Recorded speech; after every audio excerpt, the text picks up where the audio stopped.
गोपीजन Vallabh Girivardhari गोपीजन Vallabh Girivardhari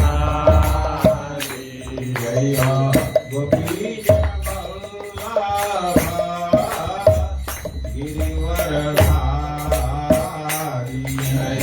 गोपीजन Vallabh Girivardhari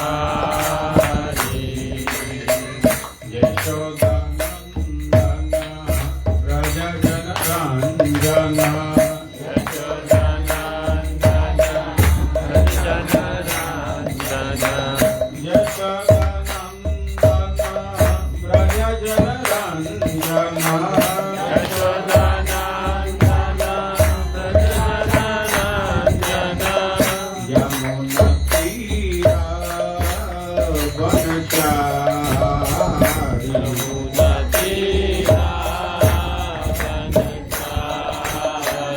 यमुनतीरा वनचारि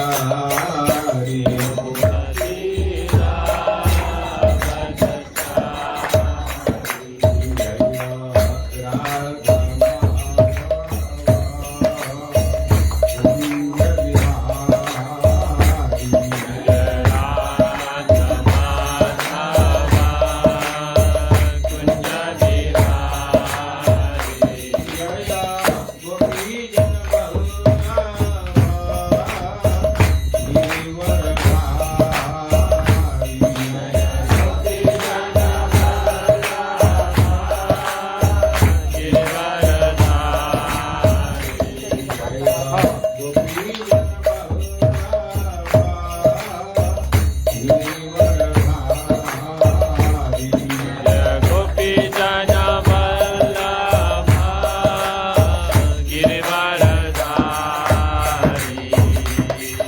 Yashodanandan Yashodanandan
Krishna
Hare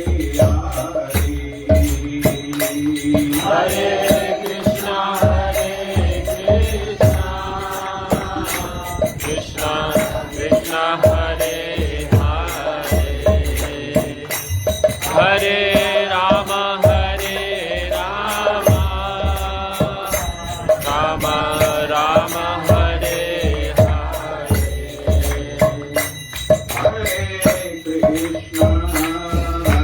Krishna, Krishna Krishna, Hare Hare, Hare Rama,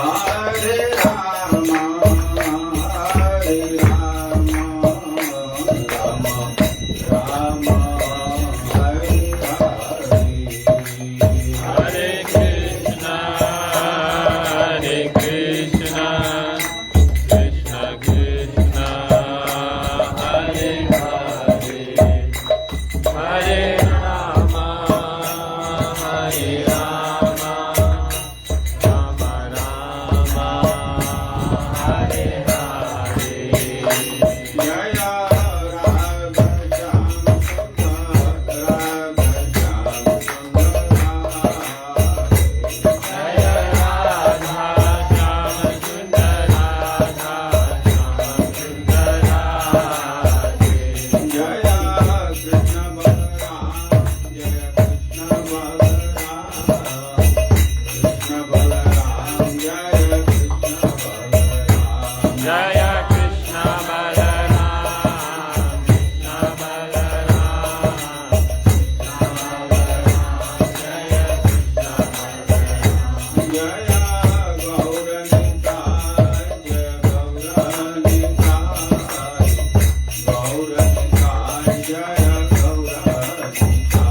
Jaya Gauranitai, Gauranitai, Gauranitai, Jaya Gauranitai, Jaya Prabhupada, Jaya Prabhupada, Srila Prabhupada. Jaya Prabhupada, Prabhupada, Prabhupada, Srila जयं विष्णुपाद परमहंस परिव्राजकाचार्य अष्टोत्तर शत श्री श्रीमद् ऐसी भक्ति वेदांत स्वामी श्रील प्रभुपाद की जय। इस्कान संस्थापकाचार्य जगत गुरु श्रील प्रभुपाद की जय। अनंत कोटि वैष्णव वृंद की जय। नामाचार्य श्रील हरिदास ठाकुर की जय। श्री कृष्ण चैतन्य प्रभु नित्यानंद श्री अद्वैत गदाधर श्रीवासदि गौर भक्त वृंद की जय। श्री श्री राधा कृष्ण गोप गोपीनाथ श्याम कुंड राधा कुंडरी गोवर्धन की जय। श्री वृंदावन धाम की जय। श्री मथुरा धाम की जय। मायापुर नवदीप धाम की जय। पुरुषोत्तम क्षेत्र जगन्नाथपुर धाम की जय। श्री श्री जगन्नाथ बलदेव सुभद्रा की जय। गंगा माई की जय। यमुना माई की जय। श्रीमती भक्ति देवी की जय। श्रीमती तुलसी देवी की जय। हरिनाम संकीर्तन की जय। गौर हरि प्रेमानंद समवेत भक्त वृंद की जय। श्री श्री गुरु एवं गौरांग की जय।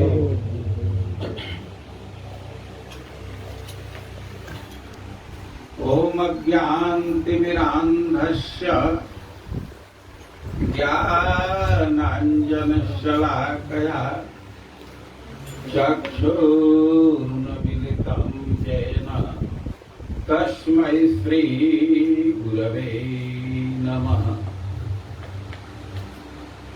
हे कृष्ण करुणा सिन्धु दीनबन्धो जगत्पते गोपेश गोपिका कांत राधा कांत नमस्तुते। तप्त कांचन गौरांगी राधे वृंदावनेश्वरी वृषभानुसुते देवी प्रणमामि हरिप्रिय। नमो महावदान्याय कृष्ण प्रेम प्रेम प्रदायते कृष्णाय कृष्ण चैतन्य नाम्ने गौरत्विषे नमः। श्री चैतन्य मनोभीष्टं स्थापितं येन भूतले स्वयं रूप कदा मह्यं ददाति स्वपदान्तिकम्। वाञ्छाकल्पतरुभ्यश्च कृपा सिन्धुभ्यैव च पतितानां पावनेभ्यो वैष्णवेभ्यो नमो नमः। जय श्री कृष्ण चैतन्य प्रभो नित्यानंद श्री अद्वैत गदाधर श्रीवासादि गौर भक्तवृंद।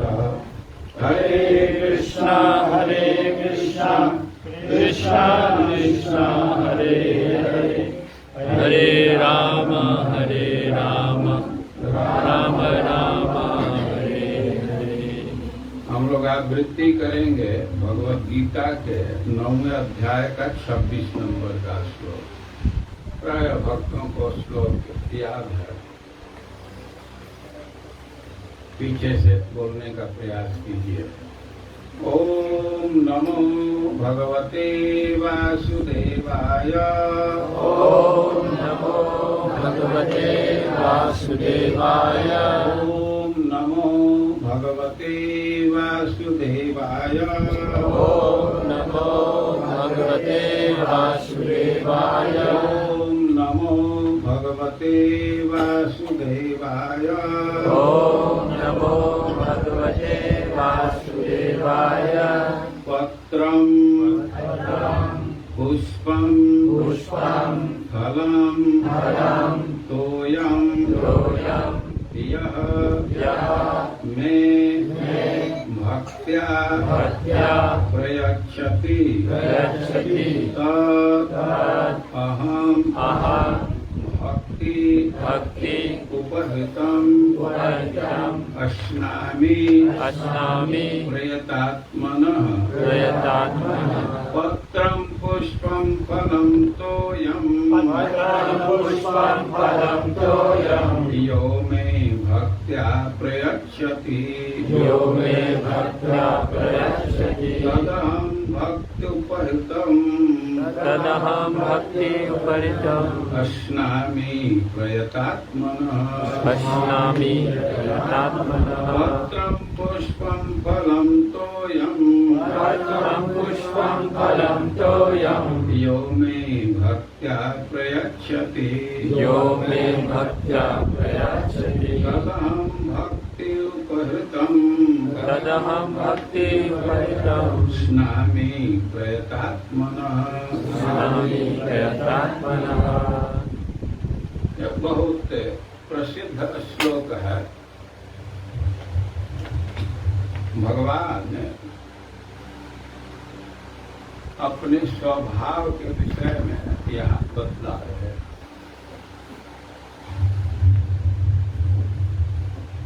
भगवान जीवों का कल्याण करना चाहते हैं और जीवों के कल्याण के लिए जीवों के द्वारा प्रदत्त वस्तु को वे ग्रहण करते हैं। ओके, सिद्धांत यह है कि जो वस्तु व्यक्ति भगवान को अर्पित करता है तो वही उसके काम में आता है। भगवान को अर्पित नहीं किए जो आपके हित का वो वस्तु नहीं हो सकता। प्रहलाद महाराज इसको कहे हैं कि नैवात्मनः प्रभुरयं निजलाभ पूर्ण मानव जनार्दपि दुसो करुणो गृहीते। भगवान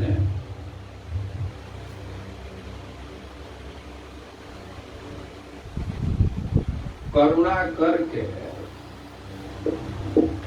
किसी के वस्तु को ग्रहण करते हैं, किसी के सत्कार को ग्रहण करते हैं। करुणा करुणावश ग्रहण करते हैं, क्योंकि नैवात्मा प्रभुरय निज लाभ, क्योंकि उनको आवश्यकता नहीं। अभी अपने खजाना को पूर्ण करने के लिए किसी के सत्कार को नहीं स्वीकार करते, क्योंकि निज लाभ पूर्ण, अवे तो अपने आनंद से ही पूर्ण है। उनको किसी दूसरे के सहायता की आवश्यकता नहीं है, उनको आवश्यकता नहीं है, फिर भी किसी के सत्कार को ग्रहण करते। क्यों ग्रहण करते? करूँगा, क्योंकि वे कृपालु हैं, कृपा बस उसके सत्कार को ग्रहण करते। वे कृपा कैसे है?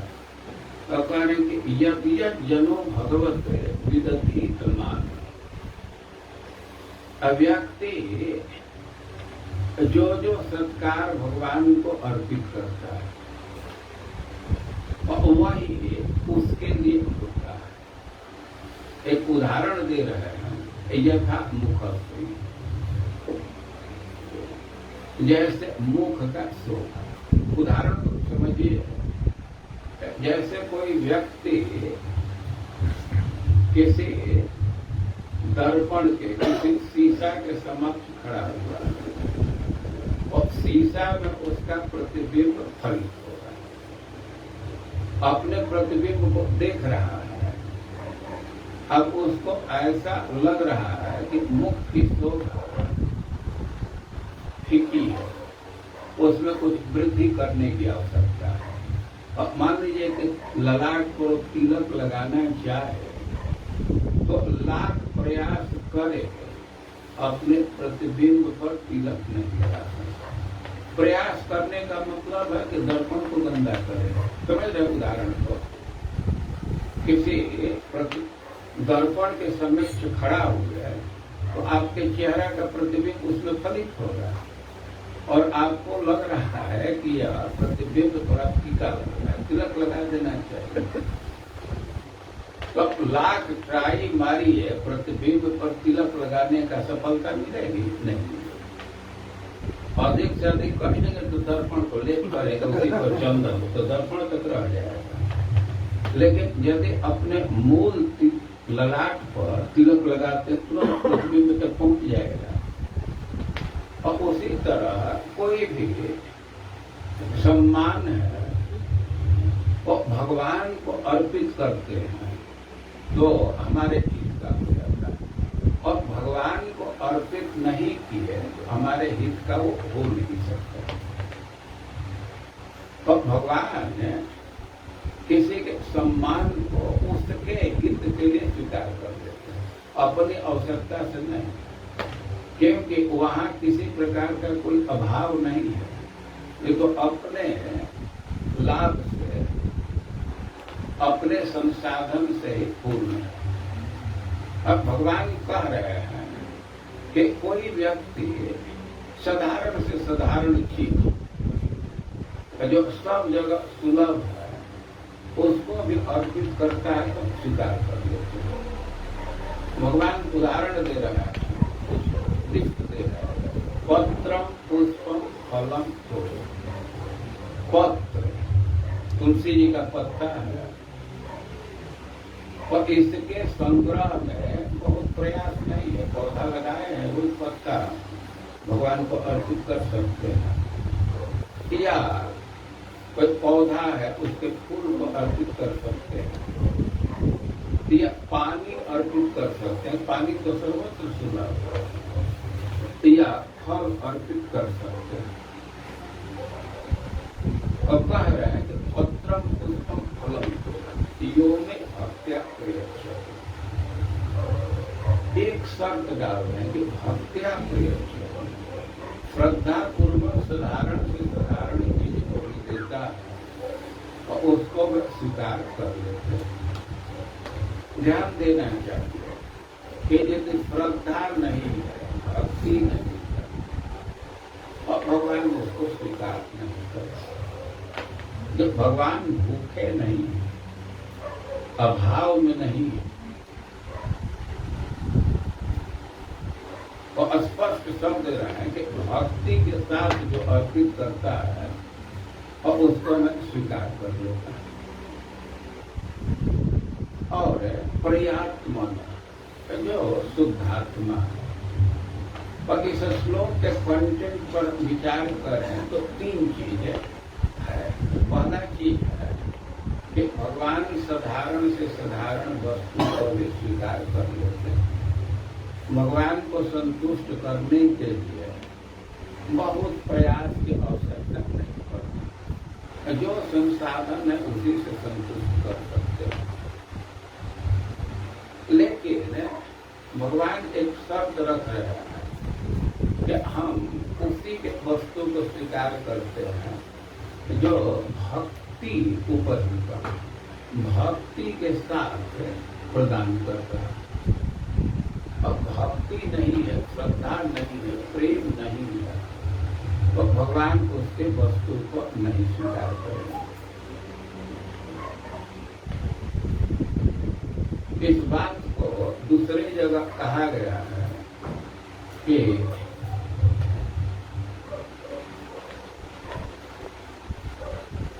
नानोपचार कृत पूजन मार्ग बंध प्रेम नहीं वो भक्त हृदय सुख विद्युतम से। कोई नाना प्रकार की सामग्री जुटा करके नानोपचार कृत पूजन मार्ग बंध भगवान के पूजन कर रहा है। संसाधन ने बहुत सामग्री इकट्ठा की। नानोपचार कृत पूजन मार्ग बंध हो प्रेम नहीं वो भक्त हृदय सुख विद्युतम से। कह रहे हैं कि जो प्रेम अंश है तो प्रेम से ही हमारा हृदय पिघलता है। यदि प्रेम न रहे तो वस्तु भगवान को संतुष्ट नहीं कर पाएगी। एक उदाहरण से इस बात को समझा रहा है कि तावत सुखा जावत सुदस्ति जरठे जरठा पिपासा यावत सुदस्ति जठरे जरठा पिपासा। जब पेट में बहुत प्रबल भूख और प्यास है तभी खाने पीने की चीज अच्छी लगती है।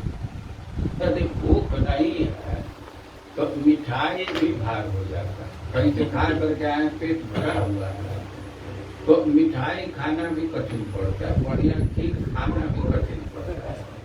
और भूख लगी है तब तो कुछ भी अच्छा लगता है। तो यही उदाहरण दे रहा हूं कि जैसे भूख है तो कुछ भी अच्छा लगता है।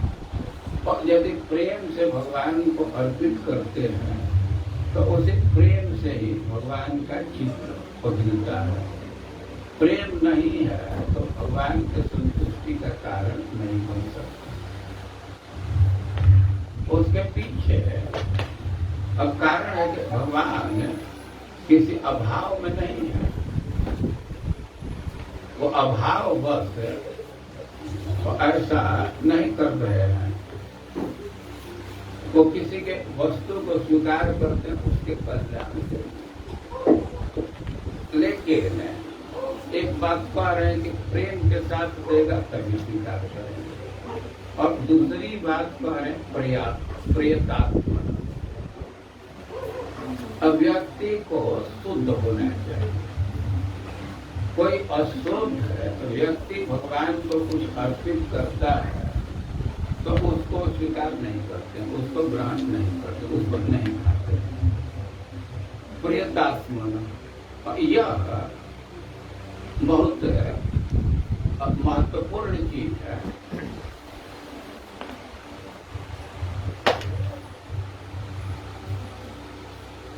यह महत्वपूर्ण चीज है कि शुद्धता का ध्यान रखना होता है।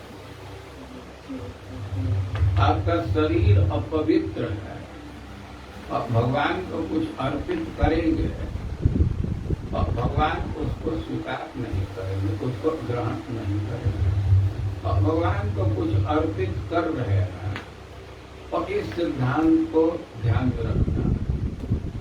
शुद्धि के विषय में बहुत सावधान रहना होगा। जब तक शरीर शुद्ध नहीं और वो शरीर से आप अर्पित कर रहे हैं और भगवान उसको स्वीकार नहीं करेंगे। और भी शुद्धि का ध्यान रखना है। जो भगवान को वर्जित चीज है और उसका संपर्क नहीं होना चाहिए। जैसे यह सदाचार है, साधुओं में स्थापित बात है। भगवान को प्याज लहसुन का भोग नहीं लगता। प्याज लहसुन को अपवित्र माना गया। तो इतना ध्यान रखना चाहिए कि भगवान को अर्पण करना है तो प्याज लहसुन का स्पर्श न हो। कभी कभी समस्या आती है, परिवार में कोई एक सदस्य है, अब कुछ लोग प्याज लहसुन खाते हैं, उसका त्याग नहीं कर सकते। लेकिन ध्यान रखना चाहिए कि परिवार से, समाज से संबंध है, लेकिन परिवार या समाज से अधिक महत्वपूर्ण भगवान का संबंध अधिक महत्वपूर्ण है। उस संबंध को भी ध्यान रखना चाहिए। ऐसा नहीं कर सकते कि परिवार के संबंध के चलते, समाज के संबंध के चलते भगवान के संबंध को इग्नोर करें। भगवान का तो सबसे घनिष्ठ संबंध है। भगवान किसी भी अवस्था में किसी प्राणी का त्याग नहीं करते। जो परिवार का संबंध है ये तो कुछ साल के लिए, जब तक शरीर है तब तक परिवार का संबंध है। शरीर खत्म हुआ और परिवार का सब संबंध खत्म। लेकिन भगवान का ऐसा संबंध है कि किसी भी शरीर में प्राणी जाए और उससे अंतर नहीं पड़ता। भगवान सदैव उसके साथ रहते हैं। भगवान उसका त्याग नहीं कर सकते। और भगवान स्थायी रूप से जुड़े हुए हैं और भगवान के संबंध को महत्व देना चाहिए। भगवान के लिए परिवार की, समाज की कुछ उपेक्षा की जा सकती है और परिवार के लिए भगवान की उपेक्षा करें यह ठीक नहीं है। अप्रयतात्मना, भगवान को कुछ अर्पित करना है और शरीर शुद्ध होना चाहिए, वस्तु शुद्ध होना चाहिए। शुद्धता पूर्वक बना करके और शुद्ध शरीर से स्नान करके भगवान को अर्पित करते हैं और भगवान को उसको ग्रहण कर लेते हैं। स्नान करने के बाद व्यक्ति शुद्ध हो जाता है। कोई व्यक्ति सोया है और सो लिया और मुर्दे के समान हो जाता है, लेकिन स्नान किया तो फिर भी शुद्ध हो जाता है। जिस वस्त्र को पहन करके सोए तो वह वस्त्र अपवित्र माना जाता है। उसको जब धोएंगे तो फिर वह शुद्ध हो जाएगा। और कोई अशुद्धि है कि स्नान करने से हम उस अशुद्धि से मुक्त हो जाते हैं। लेकिन कोई अशुद्धि है जो लंबे समय तक चलता है। जैसे परिवार में किसी का निधन हो गया तो 10 दिन तक अपवित्र माना जाता है। या जो स्त्री शरीर में है और उनके शरीर का ऐसा बनावट है कि शरीर महीने में कुछ दिन अपवित्र रहता है।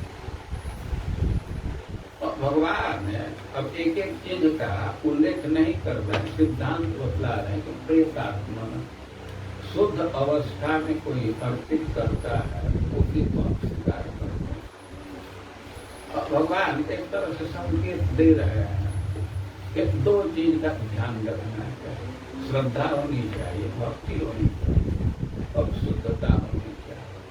अब इस सिद्धांत का ध्यान कोई रखता है और भगवान को साधारण से साधारण चीज अर्पित करता है और भगवान को उसको स्वीकार कर लेते हैं। और भगवान जिसको चीज को स्वीकार कर लिए तो अनंत गुना बन करके लौटता है। भगवान को धोखा नहीं है।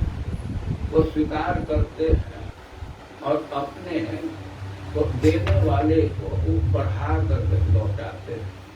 आप श्रीमद् भागवतम में कथा पढ़ते हैं, सुदामा जी चूड़ा बिछा करके ले गए और भगवान देखे कि प्रेम से चूड़ा लाया, फाँकने लगे, मुंह में डालने लगे। एक मुट्ठी डाल गए, 2 मुट्ठी डाल गए। इसके बाद तो रुक्मिणी जी हाथ पकड़ेंगे तो अब आपको खाने की जरूरत नहीं है, इतना तो काफी हो गया जगत के संतुष्टि। और भगवान गीता में अपने स्वभाव को बतला रहे हैं और भगवान के स्वभाव को समझना चाहिए और उसके अनुरूप व्यवहार करना चाहिए। हरे कृष्ण। हम आगे का जैसा कार्यक्रम हो वैसा थोड़ा कीर्तन होगा, इसके बाद प्रश्न है तो किसी का कोई प्रश्न है तो पूछ सकते हैं। प्रश्न आता तो लोग पूछते हैं ना। प्रसाद नहीं तैयार है, हो गया प्रश्न की क्या